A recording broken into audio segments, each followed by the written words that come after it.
সম্রাট খান আপনাকে যুক্ত করা হয়েছে, বলেন আপনি। হ্যাঁ, আসিফ ভাই, কেমন আছেন? এই তো ভাই ভালো আছি, আশা করি আপনিও ভালো। বলেন তাহলে। প্রথমে আপনাকে কংগ্রেচুলেশন জানাতে চাই। আপনার লাইভ আমি আর কয়েকটা দেখছি, কিন্তু আপনাকে আসলে কংগ্রেচুলেশন জানাতে পারি নাই। আমি অবশ্য পরে অনেক লাস্টের দিকে অ্যাড হয়েছিলাম, ফারাজ ভাইয়ের সাথে কথা হয়েছিল একদিন। ওই আপনার নতুন বেবি হয়েছে, তো এই জন্য আপনাকে কংগ্রেচুলেশন। জানি যে আপনি অনেক অনেক ধন্যবাদ ব্যস্ত। ভাই। আপনার একটা আমি দেখছি ইউটিউবে, আপনি বোধহয় কিছু একটা পাঠাইছেন, একটা কিছু সেখানে কিছু একটা কমেন্ট লিখে দিচ্ছিলেন, সেটা বোধহয় আমি দেখছিলাম, চোখে পড়ছিল। হ্যাঁ, হ্যাঁ, আমি আসলে একটা করছিলাম আরকি। কি বলে যে ওই যে ইউটিউবে করা যায় যে আপনার সুপার চ্যাট। সো আমি সুপার চ্যাট করছিলাম আরকি। তো হ্যাঁ, অনেক ধন্যবাদ ভাই, বলেন তাহলে। আম আচ্ছা, আমি ওই আম ইমরান বিন বশির সাহেবের একটা লাইভ দেখছিলাম আসাদ ভাইয়ের সাথে কিছুদিন আগে। I think maybe 3 weeks ago or maybe more. তো উনি আরকি একটা বলছিল আম যে মিল্কে বুদা। আম হ্যাঁ, সো আপনি হ্যাঁ, হয়তো হ্যাঁ, জানেন কনটেক্সট টা। হ্যাঁ, হ্যাঁ, তো এইটুকু আমি আম দেখছি, আমি পুরো লাইভটা দেখিনি, এইটুকু দেখছিলাম, এই ফারাজ ভাই দেখাচ্ছিল আমাকে। হ্যাঁ, কিন্তু আমি ChatGPT কে আসলে আমি যদিও ওয়ার্ডটা তো আরবি তো জানি না। তো আমি ইংলিশে লেখা জিজ্ঞেস করছিলাম যে আরবিতে এটা কি হয়? তো ChatGPT আমাকে মিল্কে কথাটার অর্থ বলতেছে যে এটা হতেছে পজেশন অথবা আম কি বলে যে কোনো কিছুর আরকি আ আ কি বলে যে মালিকানা আ নেওয়া। এটা এই শব্দটা মিল্কে শব্দটা এটা অর্থ বুঝাতে পারে পজেশন। বাট বুদা শব্দটা ChatGPT আসলে পাচ্ছে না। বলতেছে যে এটা তুমি হয়তো কোনো ভুল করতেছো বা তুমি ঠিকমতো আম আম লেখো নাই। তো আমি পরে আবার ফিমেল জেনিটালিয়া আরবিতে কি এটা লেখা সার্চ দিছিলাম। ChatGPT কে জিজ্ঞেস করছিলাম। তো ও ডিফারেন্ট একটা ওয়ার্ড দিতেছে। তো বুদা শব্দের তো আসলে কোনো পাইলাম না আমি ChatGPT তে। আপনি কি এটার আপনি কি দেখছিলেন বা আপনার না, আমি তো এই জিনিসটা ভাই বলতে পারবো না, কারণ আমি তো আরবি ভাষা সম্পর্কে এত ভালো জানি না। এটা তো ইমরান ভাইকে জিজ্ঞেস করতে হবে তাহলে। আমি তাহলে ইমরান ভাইকে এটা জিজ্ঞেস করব যে এটা এটার একটা রেফারেন্স দিতে, যে এটা, যে হ্যাঁ, এটার মানে হ্যাঁ। কি মানে আমি আরকি কৌতূহলবশতই আরকি। আপনি নিশ্চয়ই জানেন যে আমি আসলে জাস্ট শোনার জন্যই শুনি না। আমি আবার রেফারেন্স ও খুঁজি। সো আম আম সো আমি আরকি রেফারেন্স খোঁজার জন্যই আরকি ChatGPT কে জিজ্ঞেস করছিলাম। I know ChatGPT অনেক আম আম কি বলে যে তুখোড় একটা উম আ আ ই সার্চ ইঞ্জিন, বাট তারপর ChatGPT সবসময় 100% রাইট হয় না। আম আমি এটা ইউনিভার্সিটির থিসিস করার ক্ষেত্রেও দেখছি যে ওরা অনেক নিজের মতো বানায় রেফারেন্স-টেফারেন্স দেয়া দেয়। পরে আবার জিজ্ঞেস করলে বলে কি যে, "সরি, আমি নিজের মতো হ্যাঁ, করে হ্যাঁ, বানায় দিছিলাম।" হ্যাঁ, সো আমিও দেখছি আ এটা, যে অনেক সময় এসে এই আমাদের মতোই মানে একটু বাটপারি করে আরকি। হ্যাঁ, হ্যাঁ, সেটাই। আম সো এই কারণে আরকি আপনাকে জিজ্ঞেস করা। আর আরেকটা যে জিনিস আপনি একটু আগেই বলতেছিলেন যে, ওই ফুয়াদ নামে যেই লোক, উনি এই নবীর পেটুকথা নিয়ে আপনার সাথে আরকি একটু কনফ্রন্টেশন এর জন্য কথা বলার চেষ্টা করছিল। তো আপনি তো আপনার রেফারেন্স দিছেন। তো এটা কি হতে পারে আপনার অনেক আগে আপনার কাছে আমি অনেক আগে গত বছর বা তার আগের বছর মনে হয় একটা রেফারেন্স চাইছিলাম যে, ওই যে সে আম আবু বকরের নিয়া যে হেরা গুহাতে থাকতো এবং আবু বকর তার হেরা গুহার সাথী। আপনি রেফারেন্সটাও দিছিলেন আমাকে। তো আম এটা কি হইতে পারে? আপনি অবশ্য কয়েকবার আপনার লাইভেও বলছিলেন, পূর্বের অনেক আগের লাইভগুলিতে বলছিলেন যে গাঁজা-টাজাও ফুঁকতে পারে। তো এটা কিন্তু সায়েন্টিফিক্যালি যে গাঁজা খাইলে মানুষের ক্ষুধা অনেক বাইরা যায়।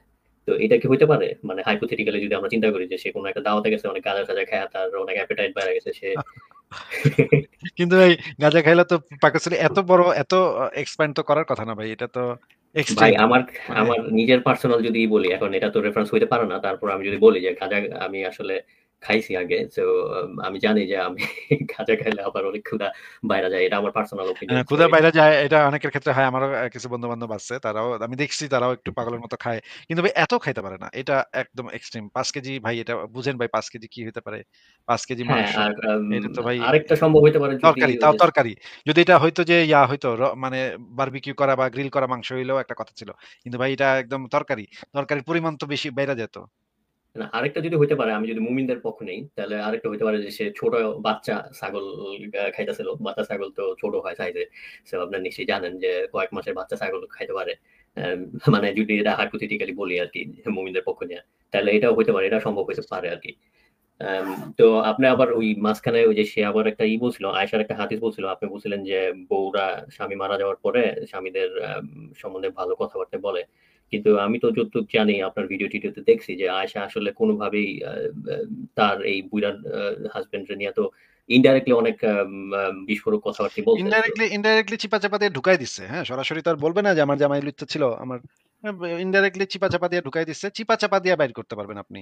এমনভাবে টেকনিক্যালি বলছে যেটা আপনি যেটা আপনি এই যেমন ধরেন এই যে জুয়াইরিয়ার ঘটনা ওইটা নিয়ে যে হাদিসটা আছে। এখানে দেখা যাচ্ছে যে একটা সুন্দরী মেয়ে মুহাম্মদের দরবারে যাবে। ওই সুন্দরী মেয়েরে দেইখা আয়েশা বলতেছে যে, "এই সুন্দরীকে দেখলেই তো আমার স্বামী তো তখন তো এই সুন্দরী তো আমার স্বামীর সামনে যেন না যায়, নবীর সামনে যেন না যায়।" আ এই যে এই কথাটা যে বলছে এটা কিন্তু পরে আবার আয়েশা হাদিস হিসেবে বর্ণনা করছে হ্যাঁ, হ্যাঁ, আরেকবার হ্যাঁ। কাছে। ঠিক আছে? তো আর এইজন্য এইখান কি থেকে এইখানে কিন্তু সরাসরি সে কখনো বলবে না যে আমার স্বামী কিন্তু মাইয়া দেখলেই কিন্তু তার ইয়া হয়ে যেত। হ্যাঁ? এটা কিন্তু সে কখনো সরাসরি এইভাবে কিন্তু বলে নাই সে। কিন্তু এইটা দ্বারা কিন্তু এটাই আসলে মিন করে যে সুন্দরী মাইয়া দেখলে আমার স্বামীর টং হয়ে যেত। এইটা দ্বারা কি এটাই মিন করে না সম্রাট ভাই? এটা তো হ্যাঁ, আয়েশার হ্যাঁ, বলতে হবে অবশ্যই। না যে আমার জামাই লুচ্চা হ্যাঁ, ছিল। এটা তো বলতে এক্সাক্টলি, হবে না। এক্সাক্টলি। হ্যাঁ, এটা তো অবশ্যই বোঝা যায়। তাহলে তাহলে তো মানে তাহলে আপনার কথাতে তো ওটা আরকি একটু কন্ট্রাডিক্টরি মনে হইতেছে না যে আয়েশা তার মৃত স্বামীর নিয়ে ভালো কথাবার্তা বলছে। এটা কি আমরা ধরে নিতে পারি? না, আমি তো অনেক জায়গায় আয়েশা ভালো, ভালো কথাবার্তা বলছে। যেমন ধরেন একটা হাদিসে আছে যে, আমার নবী কখনো কোনো মা মা মা আমার স্বামীর কাছে অনেকে বায়াত নিতে আসতো। কিন্তু আমার নবী কখনো কাউরে টাচ পর্যন্ত করে নাই। হ্যাঁ? কোন নারীকে টাচ পর্যন্ত করত না। এইটা আয়েশার একটা হাদিস থেকে পাওয়া যায়। কিন্তু ভাই আরেকটা সহিহ হাদিস থেকে কি পাওয়া যায় জানেন? আরেকটা সহিহ হাদিস থেকে পাওয়া যায় আ ক্রীতদাসীরা আইসা নবীর হাত ধরতো, নবীও তাদের হাত ধরতো। তারপরে সেই ক্রীতদাসীরা নবীরে নিয়া নির্জন জায়গায় ঘুরতে চলে যাইত। যাইত। হ্যাঁ, হ্যাঁ, হ্যাঁ। আমি দেখছি আপনি রেফারেন্সটা নির্জন দিছেন জায়গায় আমি চলে দেখছি। যেত। হ্যাঁ। তারপরে সেখানে নবীও তাদের সাথে তাদের হাত ধইরা সেই নির্জন জায়গায় কোথায়, কোথায় যেন চলে যেত। এখন এইখানে এই হাদিসে তো পরিষ্কার যে হাত ধরাধরি করে তারা দাসী আইসা নবীর হাত ধরতো, বায়াত করতে গিয়ে হাত ধরতো এবং হাত ধইরা দাসীরে নিয়ে নবী এদিক সেদিক ঘুরতে যাইত। হ্যাঁ? কোথায়, কোথায় ঘুরতে যাইত, কোন পাট খেতে যাইত এটা তো ভাই আমি জানি না। এখন এখন ভাই তাহলে তো আয়েশার এই কথাটা তো সত্য না, তাই না? আয়েশা যদিও বলছে হয়তো সে এই কথাটা বলছে তার স্বামীকে ইয়া করার জন্য। এই জিনিসটা কি আয়েশা জানতো না? আয়েশা তো অবশ্যই এই জিনিসটা জানার কথা যে দাসীর হাত ধইরা যে নবী এদিক সেদিক ঘুরতে যাইত। জানার কথা। আমাদের সাথে ফারাজ ভাই হুম। চলে আসছে। ফারাজ ভাই আপনার পেছন থেকে একটা শব্দ হচ্ছে। আহ, ম একটা শব্দ আসলে ব্যালেন্স হয়ে যাবে আসিফ ভাই। তাহলে করেন, মুখ দিয়ে করেন একটা শব্দ। তো যেটা যেটা বলছিলাম সম্রাট খান ভাই, দেখেন এই যে স্বামী মারা গেলে মানে মানুষ মানে আমাদেরও যদি মনে করেন আমার আত্মীয়-স্বজনদের মধ্যে যেগুলা খুব বদমাইশ, খুব বাটপার, খুব ইতর এরাও যদি মারা যায় আমি কিন্তু কয়েকদিন পরে তার ছেলেপেলেদেরকে বলব যে তোমার বাবা ভালো লোক ছিল ভাই। ভাই তোমার বাবা খুবই ভালো লোক ছিল। আমার থেকে হয়তো ৳১,০০,০০০ ধার নিয়ে আর ফেরত দেয় নাই। মানে বাটপারি করে খায়া ফেলাইছে। আমি কিন্তু তার ছেলেপেলেরে বলব না যে তোমার বাবা একটা বদমাইশ ছিল, ঠক ছিল। এটা কিন্তু বলব না। আমি কিন্তু তার ছেলেপেলেরে বলব তোমার বাবা অত্যন্ত ভালো মানুষ ছিল। তোমরাও তোমার বাবার মতো ভালো মানুষ হও। এটাই কিন্তু বলব। এটাই একটা আমাদের সামাজিক একটা কালচার। হ্যাঁ? এটা যত খারাপই থাকুক না কেন বাপ মায়ে বা এই লোকেরা এটা কিন্তু বলে না সাধারণত মারা যাওয়ার পর, তাই না? হ্যাঁ, হ্যাঁ, সেটা ঠিক। আচ্ছা আসিফ ভাই ওই আপনার কয়েকবারই এবং আপনার কয়েকটা লেখাতেও আমি দেখছি যে অ্যাম এন আরব অঞ্চলে ওই সময় বা নবী লুঙ্গি পড়তো। এটা কি আসলেই লুঙ্গি তো আসলে ওই অঞ্চলের পোশাক না আমি না, না যতটুকু লুঙ্গি জানি। না। বিষয়টা হচ্ছে ওরা ওই যে হজের সময় দেখবেন একটা কাপড় পরে। দেখছেন না? এক কাপড় পেঁচায় রাখে। বলেন দেখছেন তো না? এটার নাম কি আছে? ভাই এটার নাম তো আমি বলতে পারব না ভাই। এটা কি জ্ঞান হইলো ভাই আপনার ইসলাম সম্পর্কে? কি জানতাম পড়াশোনা ভুলে করেন গেছি, আসিফ? ভুলে গেছি। জানতাম আমারে ভুলে যদি গেছি। এখন আপনি বলেন যে নামাজ কোনটা কয় রাকাত নামাজ আমি তো বলতে পারব না ভাই। আমি তো ভুলে গেছি বলেন অনেক বলেন বছর সানা আগে। বলেন দেখি আপনি সহি মুসলিম নাকি নাকি হিন্দু বলেন সানা না বলেন ভাই আসিফ ভাই। ভুলে গেছি ভাই, ভুলে গেছি। আমার তো মনে নেই। জি, হিন্দু হিন্দু।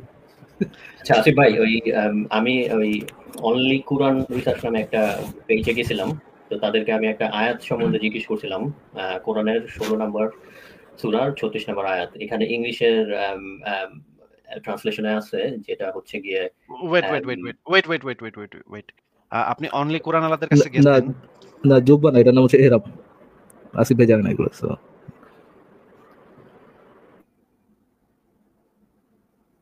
আসিফ জি ভাই মনে হয় সরি সরি মিউট আসিফ রাখছেন। ভাই, ও মাঝখানে একদিন কমেন্ট করছিল এটাকে জুব্বা বলে নাকি, ওটাকে এহরাম বলে আর কি।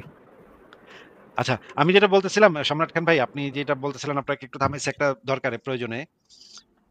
অনলি কোরআনরা তো মনে করে যে কোরআনটা হচ্ছে আল্লাহর লিখিত এবং বাদবাকি যেগুলা মানুষের লিখিত মানুষের যেহেতু ভুল হইতে পারে বা ভুল মিথ্যা লিখতে পারে, মানুষের লিখিত কোনো জিনিস তারা গ্রহণ করে না। এটাই তো তাদের মূল পয়েন্ট, তাই না সম্রাট খান ভাই? হ্যাঁ, হ্যাঁ, আমি তাদেরকে এটাও জিজ্ঞেস আচ্ছা, আচ্ছা। করছিলাম যে তাহলে ওয়েট, ওয়েট, আপনার wait, wait, wait, wait, wait, wait. তারা ধরেন একটা ইংরেজি ট্রান্সলেশন তাদেরকে দেখাইলেন বা একটা বাংলা ট্রান্সলেশন তাদেরকে দেখাইলেন। ট্রান্সলেশনটা তো মানুষ করছে। ওই অনুবাদগুলা, শব্দের অনুবাদগুলা তো মনে করেন ডিকশনারি নামক যে বইটা বা বিভিন্ন ধরনের ডিকশনারি যে বইটা সেগুলা তো মনুষ্য সৃষ্টি, সেগুলো তো মানুষের ভিতরে ভুল থাকতে পারে, মিথ্যা থাকতে পারে, বাটপারি থাকতে পারে। এগুলো তো মানুষের লিখিত, তাই না ভাই? ডিকশনারি, পৃথিবীর সমস্ত ডিকশনারি, সমস্ত অনুবাদ, সমস্ত কিছু এগুলো তো মানুষের তৈরি নাকি? হ্যাঁ, অবশ্যই। তাহলে মানুষ্য সৃষ্ট কোনো জিনিস দিয়া কোরআনকে ব্যাখ্যা করা, এটা তো নিষিদ্ধ। কারণ তাহলে তো আমরা আমাদের হাদিস দিয়া কোরআনকে আমরা ব্যাখ্যা কেন করব না? ডিকশনারি থেকে তো হাদিস অথেন্টিক।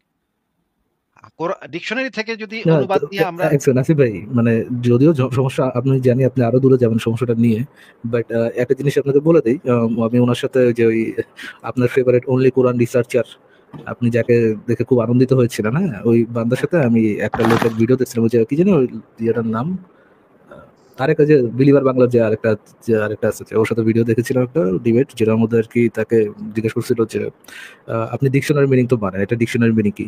সে ডিকশনারি মিনিংও মানে না, কোনো ডিকশনারি সে কোনো ও ডিকশনারিও মানে না আসিফ ভাই। সে সে একজন বাঙালি হয়ে কোরআন বুঝে পড়ে without support of any kind of dictionary and কিন্তু ইতিহাস। এটা কিভাবে সম্ভব? এটা কিভাবে সম্ভব?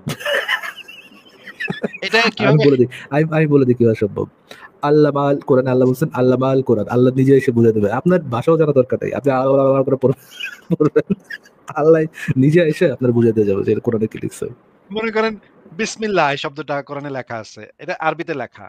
এটার মানে যে আল্লাহর নামে শুরু করছি, এই জিনিসটা আমি জানবো কেমনে ভাই? এটা তো আমার পক্ষে মানুষের কোনো জ্ঞানের সাহায্য নেয়া ছাড়া তো আমার পক্ষে এটা জানাই সম্ভব না যে এটার মানে হইতেছে আল্লাহর নামে শুরু করছি।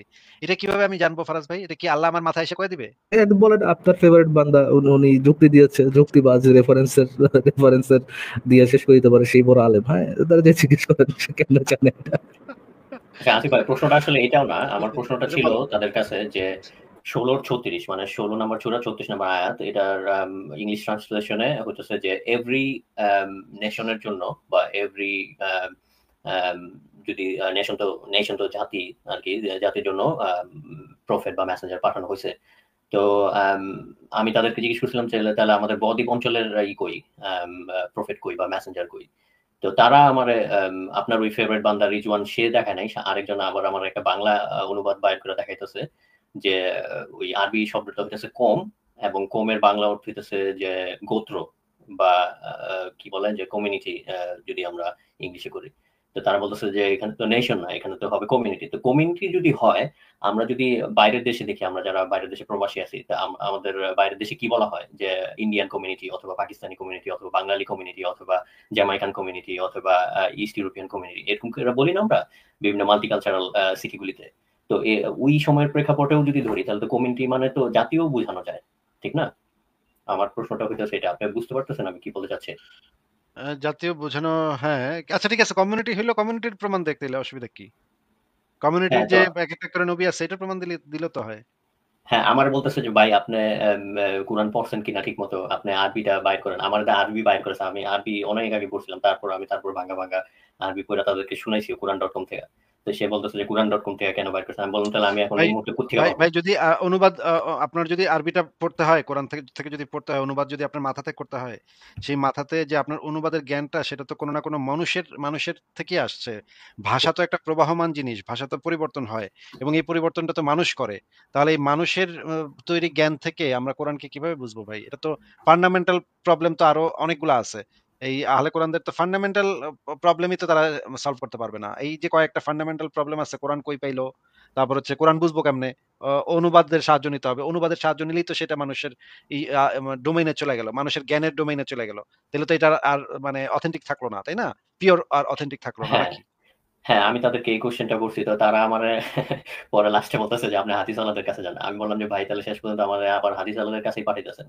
তাহলে আপনাদের অনলি কুরআন রিসার্চ এর মানেটা কি? আপনার লাইভে অনলি কুরআন কেন বলতেছেন? তো আমারে কথা বলার চান্স না দিয়ে বারবার খালি ব্যাক স্টেজ করে দিতেছিল।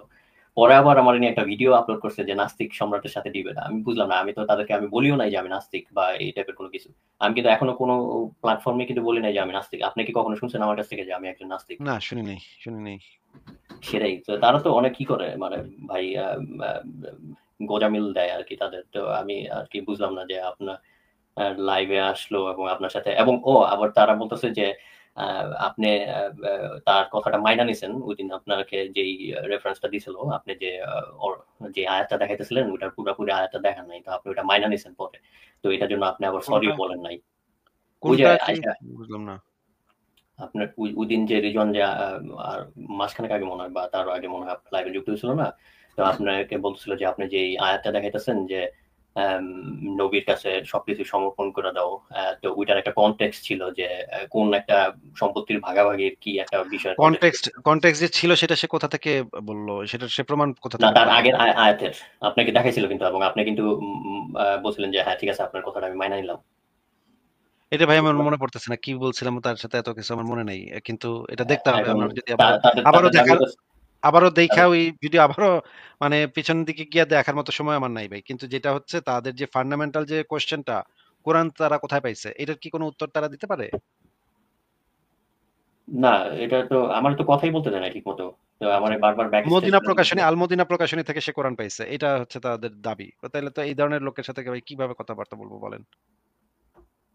হ্যাঁ সেটাই। সো এটাই আর কি বলা ছিল যে তারা আর কি অভিযোগ করতেছে যে আপনি যেহেতু আপনি সবকিছু জানেন, নিজেকে দাবি করেন যে আপনি সব ইসলাম সম্বন্ধে অনেক মানে অনেক ক্ষেত্রে অনেক বেশি জানেন, তো আপনি যেহেতু রিজওয়ানের কথাটা মাইনা নিছিলেন ওদিনকে, তো আপনি তো কোনো অ্যাপোলোজাইজ করেন নাই যে আপনি পুরা দেখান না, আয়াত দেখান না, এটা আর কি বলতেছিল। তো আচ্ছা ভাই, মানে এদের ভাই এদের সাথে এদেরকে নিয়ে আর কোনো সময় নষ্ট আমি করতে চাই না ভাই।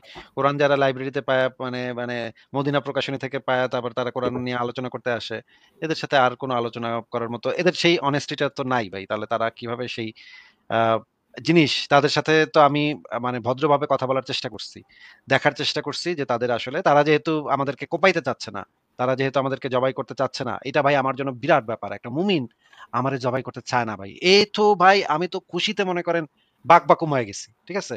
আমি তো মনে করেন পারলে তারে জড়ায় ধরি যে আর বাটা তুই মুমিন, তুই আমাদের জবাই করতে চাস না, তুই তো বিরাট কাম করছিস ভাই, তুই তো মানে ফাড়াই লাইছিস ভাই। এটা এটা বুঝে তো আমি তাদেরকে আরো করতেছিলাম, অ্যাপ্রিসিয়েট করতেছিলাম। কিন্তু এগুলো যে এগুলো মানে দিন শেষে সব মুমিনই তো বাটপারি, তাদের তো করতেই হবে। আমি তো দেখলাম যে তারা শেষমেশ বাটপারি করতেছে, তখন এদের সাথে আর কি কথা বলবো ভাই? আর আমার এটা মনে নাই কি নিয়ে তাদের সাথে আলোচনা হয়েছিল, সেটা আমার এত ভালোভাবে খেয়াল নেই, আমার আবার দেখতে হবে ভাই। না ঠিক আছে, এনিওয়ে আমি আপনাকে বললাম আর কি তাদের যে এটা। তো আর যদি পরবর্তীতে আসে তাহলে আপনি আর কি তাদের জিজ্ঞেস করতে পারেন যে আসলে কেন অ্যাপোলোজাইজ করতে হবে বা কি করে, কেন আপনার কথা মাইনা নিতে হবে আর কি। এটাই আর কি আচ্ছা, বলার ছিল আর ঠিক কি। আছে সম্রাট ভাই, তাহলে আপনাকে আজকে বিদায় জানাই আমরা। হ্যাঁ হ্যাঁ, ওকে ঠিক আছে, থ্যাংক ইউ। ঠিক আছে তাহলে বিদায়। ফারাজ ভাই কি অবস্থা, বলেন কেমন আছেন? এই তো ভাই, কি অবস্থা আপনার? এই তো চলছে, আপনি তো জানেন আমি একটু ব্যস্ততার ভিতরে আছি, আরো কয়েকদিন ব্যস্ততার ভিতরে থাকবো। আজকে একটু ফ্রি টাইম পাইলাম, এই জন্য পট করে শুরু করে দিলাম। আচ্ছা ঠিক আছে ভাই। আর কেমন মাংস আর খাচ্ছেন আছে ভাই?